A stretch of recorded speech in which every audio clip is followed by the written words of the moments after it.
So thank you all so much for coming. I'm really excited to share some of our work today. I think we're switching gears slightly. So we're going to talk about trust. So today I'm going to be talking about human or AI, trust, impressions, and neural responses of social agents.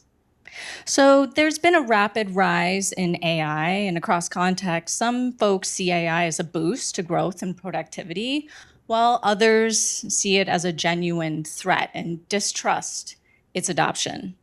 And I think a key challenge is understanding how people decide whether to trust AI. We can talk about the ethics of that at the break for folks who are interested in that discussion, but right now I'm just going to be focusing on how do people decide whether to trust it. So why focus on trust? Well, trust is fundamental to collaboration and actually to adoption of technologies. But what is trust?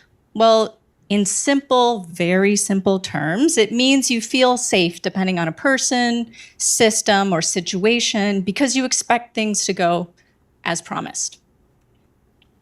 And one of the foundational models of trust in psychology and management is Mayer and colleagues' integrative model of organizational trust.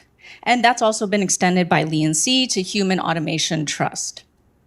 Now, I'm not going to belabor this very busy model, but I want to focus on three key components that we've looked at in our own work. So specifically, this model includes ability, which they describe as competence, integrity, which they describe as reliability, and benevolence, which they describe as being well-meaning. And today I will share work where we've examined these factors, specifically competence, or just plain status in some of our work, benevolence, and integrity, or consistency of behavior from a partner. But how do we measure trust in our work? Okay, so there are a ton of ways to do it, but one of ways that we often adopt in the lab is through economic decision-making games. The basic idea is simple. If you trust someone, you're willing to invest money in them. If you don't, you hold back. On the right is an example of a trust game. A truster sends money to a trustee, it gets tripled, and they hope the trustee sends some back. The more you invest, the more you're showing trust. So in these games, giving money involves risk and expectations. People aim to maximize returns, and they trust that others are going to actually reciprocate back. And some have argued that this maps on to real life. So think about how people pull money out of banks or the stock market when trust breaks down.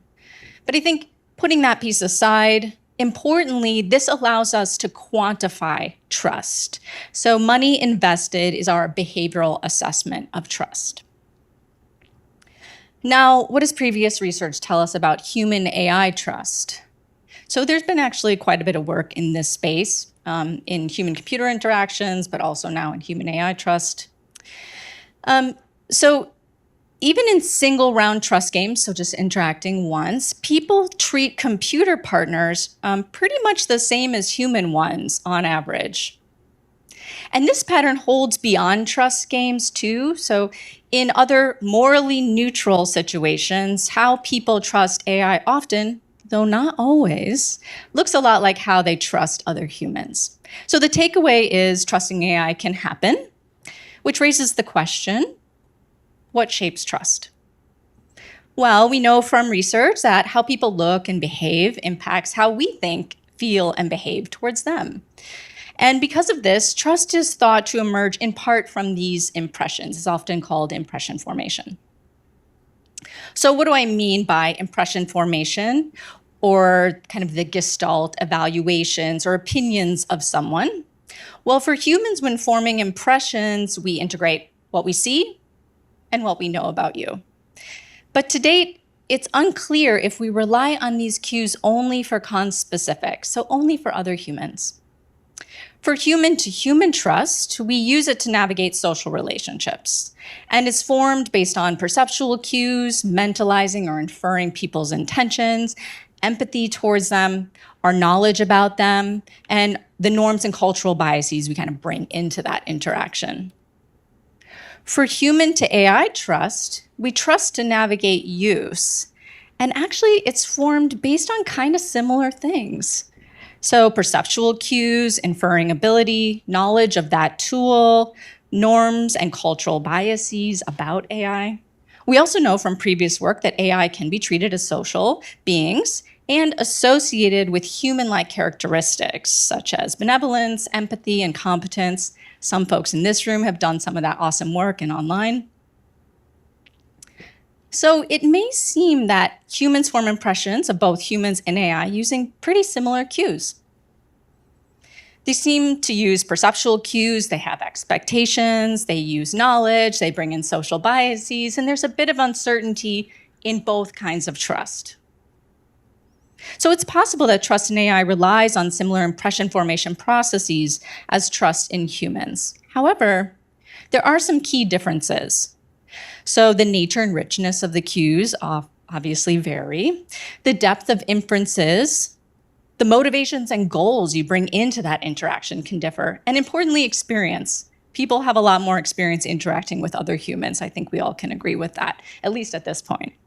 So the processes may diverge in meaningful ways that could predict different types of behaviors. Okay, so to start to understand human AI trust and impression formation, we focused on one cue we know reliably influences human impression formation: social status, which is someone's relative rank along one or more social dimensions within a given hierarchy. Importantly, there are different kinds of status, so SES, moral, dominance, competence. I'm going to be focusing on competence today, but we've done work on all of these dimensions in the lab.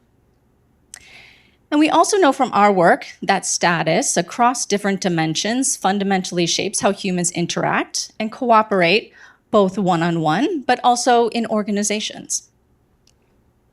We also know status impacts trust between humans, something we explored in this paper for folks who are interested. And what we keep finding over and over again is that people trust high-status human partners more than low-status human partners to return money. They have a high-status trust bias. But the question is, does this pattern remain similar for human to AI trust? And how are we forming impressions of humans versus AI? As understanding this may help us better understand human AI trust and interactions. To understand human AI trust and impression formation, we've ran several studies since 2019. I'm just going to talk about a few today. So I'm going to talk about dyadic trust, so humans interacting with other humans or AI just once, or over repeated interactions. And then I'm going to close with some neuroscience work. Okay, so for the first section, I want to talk about dyadic trust between humans and AI who vary in status. But just a quick heads up, all the AI in the studies I'm going to present today were Wizard of Oz, so not real AI. This was important initially so we could match the human and AI in their behavior, but folks thought they were real. Also, I want to give a quick special shout out to Nina, my collaborator on most of this work, who's here at Penn State and in the room. Okay, so the first question for us was, how do we manipulate status for AI? What the heck does that even mean? To do so, we use competency, which I alluded to, a status dimension that we've discussed in more detail in this paper for folks who are interested.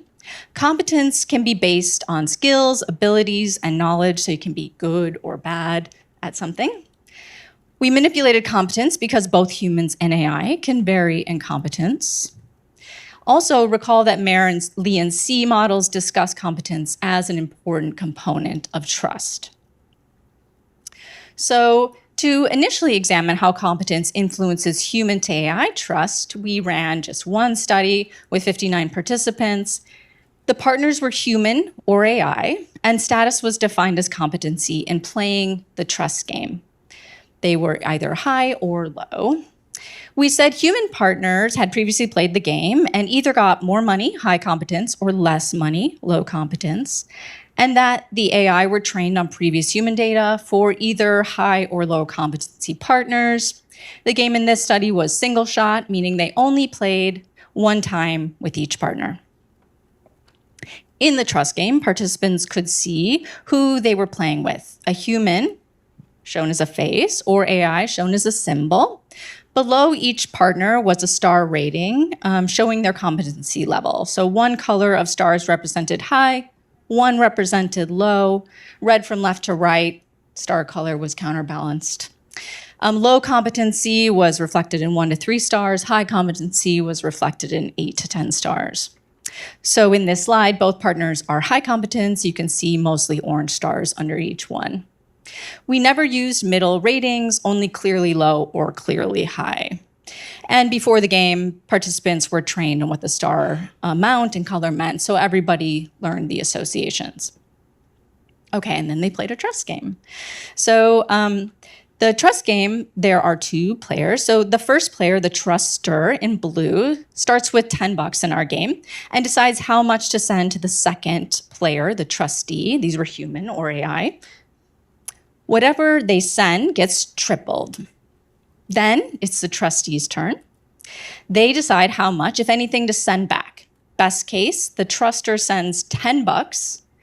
It's tripled to 30. The trustee sends half back.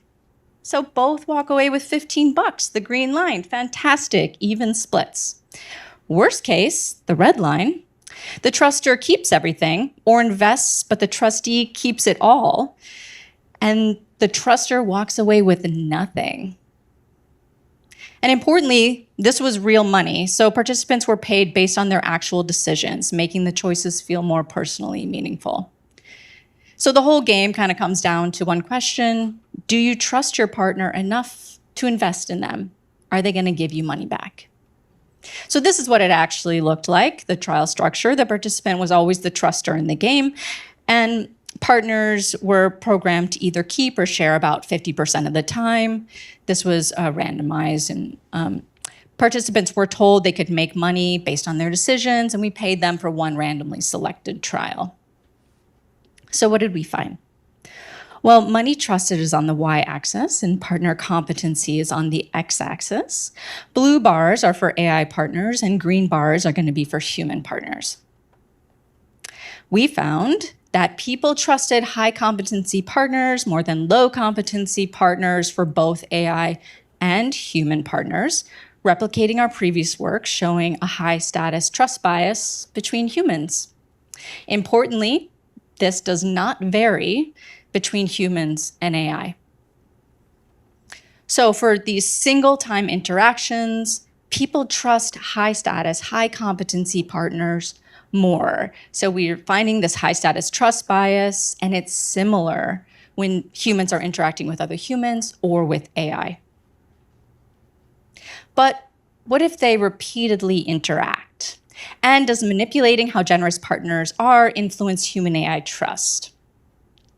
We explored this question in a recent publication for folks who are interested in more detail. To look at how repeated interactions and generosity shape trust in AI, we ran a study with 302 participants.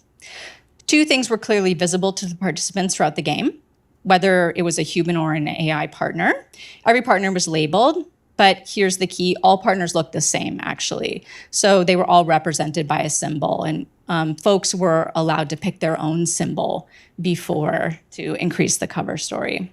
We also showed their competency level below the partner's picture. It was represented by a star again, but in this case, there was only one color. So this is a low competency AI partner. We also manipulated generosity because we know that how giving a partner is plays a big role in whether we trust them. Recall that participants played multiple rounds with the same partner. This meant that over time, they could learn what kind of partner they had. So we gave each partner one of 3 generosity profiles. Generous, consistently returning more than expected. Neutral, they returned 50% of the time, a fair amount. Or greedy, they kept most of the money. Participants weren't told how generous their partner was. They just figured it out through experience, round by round, based on how much money came back. And the question was, does this generosity affect trust in the same way for AI versus human? So this is actually what the game looked like. So people are deciding how much money to invest in human or AI partners. But the trick is that their partners can either keep all the money or give some money back. If they give some back, the money's triple. So participants could make actual money again in the game.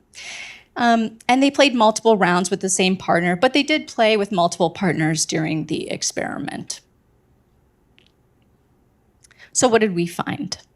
Well, money trusted now is on the y-axis again, but round is on the x-axis. So remember, they're playing multiple rounds with the same person. There's going to be 3 lines here for generous, neutral, and greedy partners. So we found that when interacting with either humans or AI, benevolence mattered for trust, but similarly, again, for humans and AI. Specifically, trust declined over repeated interactions, actually for both AI and human partners, but generous partners maintained the highest trust with no decline. Neutral partners showed a moderate decline, and greedy partners showed a steep drop in trust. In fact, actually, benevolence was the strongest predictor of trust. Additionally, partner competency impacted trust. Again, similarly for humans or AI. You'll see 2 different lines here. High competency partners solid and low competency partners dashed. Specifically, we found that high competency partners started with higher trust and low competency partners showed lower trust initially and less change over time. But by the end, they trusted them similarly. So again, behavior seems to matter most, but there's still an initial high status trust bias that we're finding. So they're walking in with it with kind of this high status trust bias. So trust is dynamically updated, it seems, based on behavior, in this case, based on the generosity of the partner. People trust high status competency partners more, but only initially. This process operates similarly for both AI and human partners again. So to summarize, trust behaviorally seems to be largely similar for humans and AI in our work. But is there a hidden mechanism that is differentiating humans versus AI that we can't observe with behavior alone? So to answer this question, we turn to neuroscience.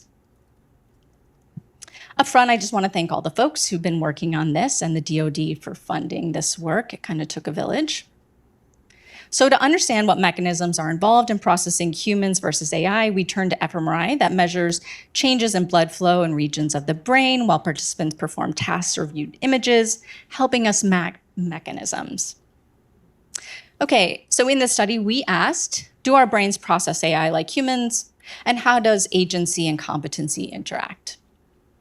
Based on previous impression formation research examining processing of whether something's human or an object and whether someone is high or low in status, we focused on 3 key regions or processes in the brain. I'm kind of simplifying this a bit, but social salience, or noticing and paying attention to important information, is one of the processes we were interested in, and we focused on the insula, one region within this social saliency network. Social evaluation, or judging whether someone is good or bad. We're going to focus on the vmPFC, which is especially active when we positively judge high status individuals or highly value something. And mentalizing, or trying to understand what someone is thinking or feeling. Today, we're going to focus on the TPJ, which is especially active when we're trying to infer others' intentions. Okay, so in the scanner, participants viewed humans represented by faces and AI represented by symbols, who varied in competency status. We told them the competency status was based on how good they were at playing economic games again, something they actually did in this study. I'm not going to talk about it today because of time. And again, competence was represented by stars. So we first had participants take a fake online test at home, supposedly measuring things like cognitive ability and emotional intelligence. This was how we manipulated competence. Everyone was told, the participants were told that they scored average no matter what. Then they were told that they would later be playing an economic game and a cooperation game with folks who varied in competency. But what I'm going to talk about today is the task that happened before that in the scanner, where they were forming impressions of potential partners. So for the human partners, they were described as previous participants who took the same competency test. We used real photos. And AI were, again, described as being trained on data from either high or low competency humans. So what did we find? So in this slide, I'm showing you the insula. Again, remember, it's involved in processing socially salient information, among other things. I'm kind of simplifying for the talk. The y-axis is the bold fMRI response, so more brain response in that region. And the x-axis is competency status of the partner. Blue is going to be for AI again, green for humans. And in the insula, we found a main effect of competency with greater activity to high versus low competency partners. So competency seems to be impacting the saliency of all partners, human and AI. So this tracks with what we're kind of seeing with these single-shot trust games. But things get a little bit more complex when considering social evaluation and mentalizing, things that have been discussed as being a lot more human. Specifically for the vmPFC involved in social evaluation, we found an interaction between competency and agency, such that we found greater vmPFC activity to low versus high competency AI partners, but the opposite for humans. So competency is impacting how people are evaluating agency, with potentially positive evaluations of highly competent humans, but of low competent AI. And similarly, for the TPJ involved in mentalizing, we found an interaction between competency and agency, such that we found greater TPG activity to low versus high competency AI partners, but no difference for humans. So competency is impacting how people are mentalizing about AI, but not humans in this particular context. They may be trying to figure out what's going on with these low competency AI. So to sum up, people seem to notice highly competent partners the same, whether they're looking at an AI or human. For AI, we're actually seeing that low competency might be triggering more mentalizing. People are trying to figure it out potentially. Like maybe it's almost like a puzzle, right? What's going on? Highly competent AI, on the other hand, might feel threatening. So people are pulling back a little bit, especially when they think they might have to play them in an economic game later on. For humans, it's the opposite. So people respond more positively to high competency individuals and are equally mentalizing about them regardless of their skill level. And this sort of replicating what we've seen in the past. So the same trait, competence, produces opposite reactions depending on who has it in these more human-like processes. So overall, trust is similar for humans and AI. Trust seems to be built through impression formation. And although we engage the same processes for humans and AI when we're looking at the neural responses, we engage them differently during impression formation, meaning that other decisions may be more sensitive to both cues. Bottom line, trust in AI doesn't seem to be special. Trust is similar. Doesn't matter if you're interacting once or multiple times. It's dynamically updated, seems to be doing that based on behavior. Generosity is a strong predictor of trust, replicating a lot of other people's work. Competence seems to shape trust over time. Just initially, but not over time. And people use the same mechanisms to evaluate human and AI partners. So it seems that trust in AI is not special, and it follows human social rules. And with that, I just want to thank all my lab members and all the funding agencies that have supported all this work over the years. And I'm not sure we have time for questions, but in case anyone's interested, they were playing an escape room with the humans and AI following the impression formation task. So this is a video of that. Thanks. So as we close the first panel, just one last sort of question that maybe bridges Jana's talk, Brett's talk, and your talk. So in as much as you're finding trust is similar across human and AI, though there's some differences across whether it's psychological or neural levels of analysis, I'm just trying to think about the juxtaposition between, Jana's talk and the different slices of empathy, different fine cuts, versus in your talk, like thinking about the different manifestations of what trust could look like, other different varieties of trust that people might think about when engaging in trusting behavior. But also with Brett's talk, like thinking about, is there something unique about human to human trusting that might matter for how people think about some of these interactions? And I was just, curious if you have any thoughts about the juxtaposition between, or if Brett or Jana, you have any thoughts either. Yeah, absolutely. We've been thinking a lot about this. So one caveat, right, or several caveats of this work is that we're only talking about one kind of trust, and that trust involves making money. That's maybe not the same kind of trust as divulging personal information, which might involve more empathy or other forms of socially risky kinds of trust, which I would not anticipate would be similar potentially between human and AI. Obviously, this is something we've been considering. Also, different kinds of AI, or whether it's a robot or not, might change the effects. And these are all kinds of things we're interested in. But I don't think I think it's a measurement difference, right? Not all trust is the same. Just like there's a lot of variety in empathy, there's a lot of variety in trust. And we're just talking about one really specific kind of trust right now. Thanks.